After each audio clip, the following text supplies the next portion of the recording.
goal of Chapter 2 is twofold. First, we want to talk about economic models. We want to talk about why we use economic models and what they're good for and how they can sometimes be dangerous. Then we want to use an economic model to think about uh, how economies actually grew starting in the 17th and 18th centuries and escaped what we're going to call the Malthusian trap. So in this video, we're going to talk about economic models. But keep in mind that what we're really trying to describe is when and why the Industrial Revolution began.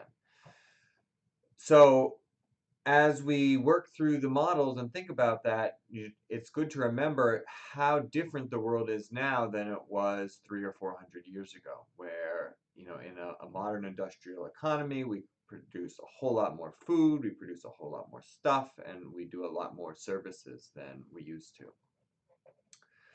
So we use economic models to try to understand the world around us, right? And a model, just like anything, is a simplification of reality.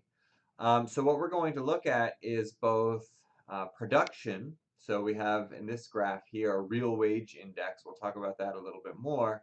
And population. And we're going to see that they both exploded, at about the same time, and we'll see why that was and why that huge increase in population didn't lead to a big decline in living standards, and in fact was the exact opposite. So what is a model? Well, a model is something that is a simplification of reality, right? Just like a model airplane looks like an airplane, uh, but it's not a real airplane, right? And so models we try to make look like reality. Maybe we can move a few things on it to see what happens, but it's not a version of reality, right? Reality has millions of people, millions of firms, thousands and thousands of products, and that would be much too complicated to see everything all at once. So this is a picture of a model built by one of the early 20th century economists that used water. There's another example later in the book from someone who did the same thing in the 60s.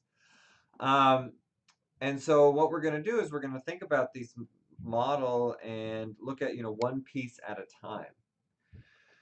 So when we're making a model, we want to think about what are really important, what are the essential features in order to answer the question that we're interested in, and what can we ignore, right? And so we're going to admit a lot of details. That's a good thing, right? It's a feature, not a bug, but sometimes we have to ask, well, did we leave out anything important that we shouldn't have left out, right?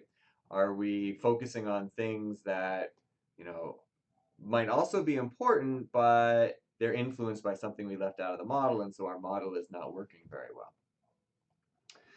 So when we build a model, we're going to often talk in economics about equilibrium, right? You probably saw this in microeconomics when thinking about the equilibrium of a market with supply and demand. An equilibrium is a situation where something is balanced, right? And so when supply is equal to demand, then we have the number of firms willing to sell at a particular price is equal to the number of customers who want to buy at a particular price. And when we're at an equilibrium, one of the things we can do is we can change one thing and we can see how that equilibrium changes, and we may be able to see how we get to the new equilibrium as well. So what's a good model? Well, we want something that's clear, right? That's easy to understand. Most of the models that we're going to look at in this class are pretty easy to understand, but they do get more and more complex as you take upper level economics classes or graduate level economics. We want something that predicts accurately, right? So a lot of economic models are built looking at past data, which is usually all that we have to look at. But then the question is, all right, well, does this predict what's going to happen in the future? And that's where a lot of economic models fail. We wanted to improve communication, right? So how can economists talk to the general public? How can they talk to policymakers? How can they talk to each other? And figure out where we agree and where we disagree, and what maybe appropriate policies would be.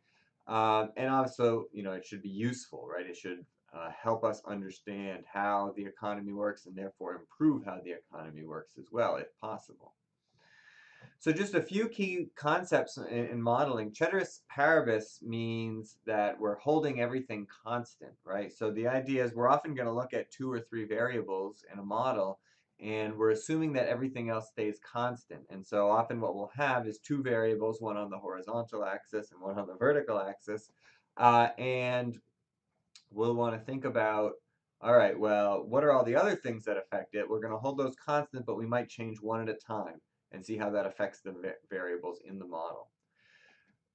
Some people think of economics as really all about incentives, right? What are the rewards or punishments that influence how people make decisions, right? The benefits and costs of alternative courses of action. So, if I decide to go to school for a year, it means I'm not working for a year. If I decide to buy this, it means I have to give up that.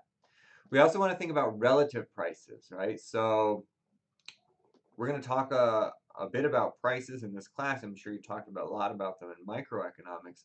Prices are important not so much for their absolute value, right? It doesn't matter whether a candy bar costs 5 cents or 50 cents or a dollar, but their price in relation to everything else. And so relative prices are important because it tells you what you have to give up in order to get something else. And then we're going to talk a lot about economic rent in this class. And so the idea of economic rent is that it's the benefit you receive from a choice taking into account the next best alternative, right? So your opportunity cost or reservation option. And economic rent's going to be really important because it's going to determine whether or not an employee starts looking for another job. It's going to determine whether firms are investing, whether firms are going out of business. So we'll talk about lots of different kinds of economic rent in our models and how they affect people's decision making.